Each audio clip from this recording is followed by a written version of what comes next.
Assalamualaikum dan selamat sejahtera buat semua pelajar-pelajar cikgu.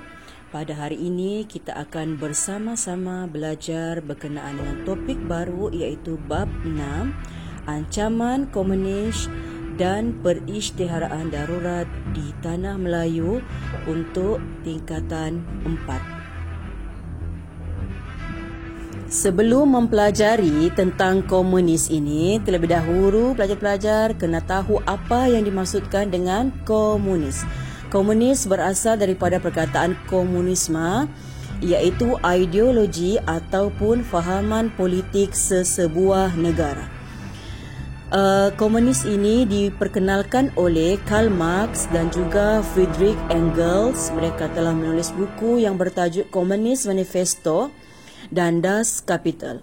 Negara yang telah menyebarkan fahaman komunis ini adalah China dan Indonesia. Manakala fahaman komunis ini mula masuk ke Tanah Melayu dikatakan bermula tahun 1920-an. Dengan kata lain, komunisme adalah fahaman politik sesebuah negara yang mana ekonomi dan barang pengguna adalah milik negara sepenuhnya. Berbeza dengan fahaman kapitalis yang mana keuntungan adalah milik individu. Seperti yang pelajar-pelajar tengok pada paparan, inilah dia mereka yang telah memperkenalkan fahaman komunisme, iaitu Karl Marx dan juga Friedrich. Bagi negara yang mengamalkan fahaman komunis, selalunya politik tidak menentu. Dan bagi fahaman komunis ini, negara lebih berkuasa namun menolak ajaran agama. Seterusnya, undang-undang yang digubal pun adalah demi kepentingan negara semata-mata berbanding kepentingan rakyat. Seterusnya, para pelajar, kita akan melihat bagaimanakah komunis menyusup ke Tanah Melayu. Kita akan lihat dari mana datangnya sebaran komunis ini ke Tanah Melayu. Baiklah para pelajar, yang pertama kita lihat kedatangan komunis yang dibawa dari China. Dikatakan bermula tahun 1920-an melalui cawangan Parti Kuomintang yang beribu pejabatkan di China telah menubuhkan cawangan di Muar, Melaka, Seremban, Klang, KL dan Sungai Petani. Selain itu, Main School juga merupakan pertubuhan komunis yang telah ditubuhkan oleh orang Hailam atas arahan Parti Komunis Cina. Namun tahun 1927, Parti Kuomintang dan Parti Komunis Cina telah terpisah. Oleh itu, The Communist International atau Kuomintang telah menubuhkan Parti Komunis Nanyang atau PKN. Namun tidak beberapa lama kemudian PKN akhirnya gagal dan dari sinilah Kuomintang telah menubuhkan Parti Komunis Malaya. Yang kedua, latar belakang kedatangan komunis yang dikatakan dibawa dari Indonesia. Kesebaran komunis dibawa oleh Parti Komunis Indonesia yang aktif pada masa itu. Antara pelopor Parti Komunis ini adalah Tan Malaka, Alimin, Moweso dan yang lain-lain. Mereka telah menyebarkan fahaman komunis sampailah ke Sungai Petani, Pulau Pinang, Perak dan Kedah. PKI dikatakan telah gagal menguasai Pulau Jawa, oleh sebab itulah mereka telah membuka cawangan di tanah Melayu. Pelajar-pelajar boleh lihat pada slide, inilah wajah-wajah pemimpin Parti Komunis Indonesia.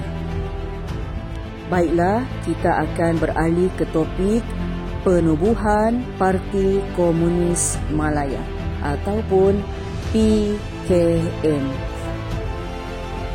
Parti Komunis Malaya dikatakan bermula secara rasmi pada 30 April 1930 bertempat di Kuala Pilah, Negeri Sembilan. Pada zaman Jepun 1941 hingga 1945, PKM telah bekerjasama dengan British semata-mata untuk memerangi pihak Jepun. Oleh itu, mereka telah membentuk MPAJA dan Bintang 3. British telah memberikan bantuan senjata, latihan, keuangan, bekalan logistik dan perubatan. Cara PKM menyebarkan pengaruh fahaman komunis ini adalah melalui kesatuan sekerja, kedua pertubuhan, tiga penerbitan akhbar dan yang keempat sekolah Cina. Baik, selepas Jepun menyerah kalah dan kembali semula ke negara mereka, telah berlaku kekosongan politik di tanah Melayu buat seketika.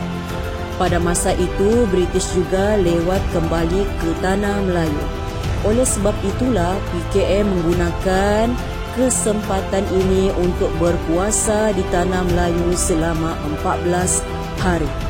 Bintang 3 dan PKM melalui MPAJA telah keluar dari hutan, seterusnya melakukan kekejaman dan pembunuhan. Mereka juga turut mendakwa orang Melayu, orang Cina serta orang India yang dikatakan telah bersubahat dengan Jepun sebelum ini. Sebaik sahaja BMA ataupun British Military Army, iaitu pentadbiran British, datang mengambil alih pimpinan tanah Melayu, MPAJA akhirnya dibubarkan. Seterusnya, PKM telah bergerak sebagai pertubuhan yang sah. Oleh sebab itu, mereka telah mengambil peluang ini untuk menyebarkan ideologi komunis dengan secara besar-besaran. PKM telah mula mempengaruhi pertubuhan lain. PKM telah menyusup ke kesatuan sekerja dan mereka telah menguasai 335 kesatuan sekerja. Kesannya, kedatangan PKM ini telah mengancam ekonomi dan keselamatan penduduk di tanah Melayu. Oleh itu, British telah menggubal undang-undang di bawah Trade Union Ordinance No. 9, 1948 dengan tujuan mengharamkan PKM. Tajuk kita seterusnya ialah ancaman komunis di negara kita. Bagaimana ancaman komunis ini bermula?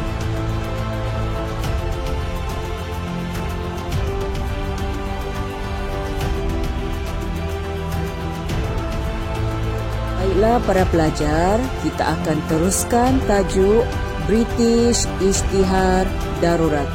Sebelumnya pada 16 Jun 1948, komunis telah membunuh 3 orang pengurus ladang. Antaranya Arthur Walker, John Ellison dan Ian Mustian. Pada masa itu, Sir Edward Jane sebagai pesuruh jaya tinggi British telah mengambil langkah dengan mengisytiharkan Undang-Undang Darurat 1948 di Perak dan Johor. Tindakan Sir Edward Jenner ini adalah sebagai langkah membantras komunis di seluruh tanah Melayu. Pelajar boleh lihat pada slide bentuk-bentuk kekejaman komunis di tanah Melayu yang utama. Yang pertama, komunis telah melumpuhkan ekonomi.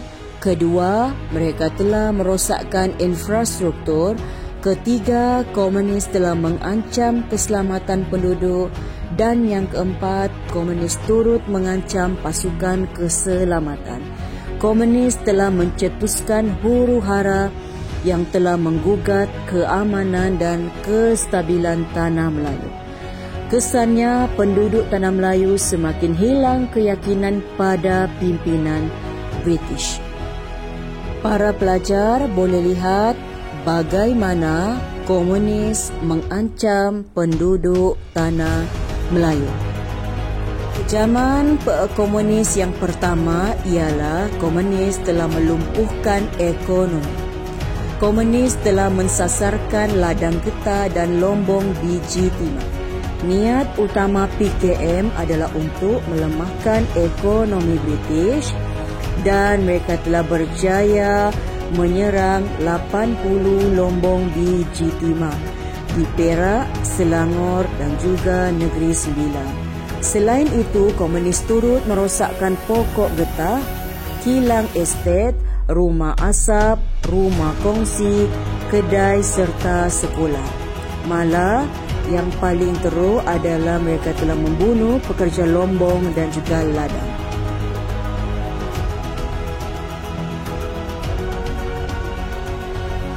Kekejaman yang kedua ialah komunis telah merosakkan infrastruktur dengan melakukan pelbagai sabotaj ke atas kemudahan asas di tanah Melayu. Yang pertama, pengangkutan dan perhubungan telah dirosakkan yang mana komunis telah mengalihkan landasan kereta api. Kenderaan turut ditembak dan dibakar yang melalui jalan raya. Telefon dan telegraf dirosakkan. Paip air turut dirosakkan. Malah komunis juga menyerang pekerja awam yang sedang membaiki jalan raya, memasang paip dan membina sistem pengairan. Komunis juga telah menyerang pekerja yang menjalankan penyelidikan di tapak skim hidroelektrik.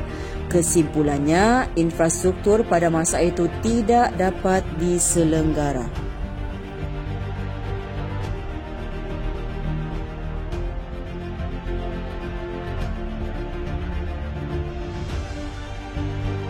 Kecaman komunis yang ketiga ialah komunis telah mengancam keselamatan rakyat.